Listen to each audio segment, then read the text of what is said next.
السلام علیکم ورحمۃ اللہ۔ سوال یہ ہے کہ گائے میں بھی ہم عقیقہ کر سکتے ہیں؟ ایک حدیث ہے المعجم الصغیر میں، اس میں ہے کہ نبی پاک علیہ الصلوۃ والسلام نے فرمایا بچے کی طرف سے اونٹ، گائے اور بکری وغیرہ کا عقیقہ دیا جائے، لیکن یہ روایت موضوع ہے، مطلب من گھڑت روایت ہے۔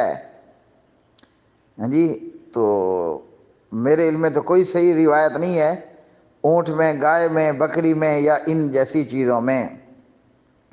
اور ایک روایت بیہقی میں ہے کہ عبد الرحمن بن ابی بکر رضی اللہ عنہما کے گھر بچہ پیدا ہوا تو ماں جی سید عائشہ سے کسی نے کہا کہ عقیقے کے لیے اونٹ ذبح کیا جائے، تو عائشہ نے کہا کہ معاذ اللہ، ہم تو وہی کریں گے جو ہمیں رسول اللہ صلی اللہ علیہ وسلم نے فرمایا کہ ہم بکریوں میں جو ہے وہ عقیقہ کریں۔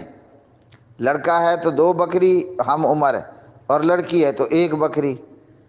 تو اب سنت طریقہ یہی ہے نبی پاک علیہ السلام کا قولاً فعلاً تقریراً کہ بندہ چھوٹے جانوروں میں عقیقہ کرے، اور عقیقے میں جانور کی عمر کی کوئی قید بھی نہیں ہے۔ ہاں یہ ہے کہ شاتانی مکافئتانی، آپ جو لڑکے کی طرف سے 2 بکرے یا 2 بکریاں کر رہے ہو وہ دونوں ہم عمر ہونے چاہیے۔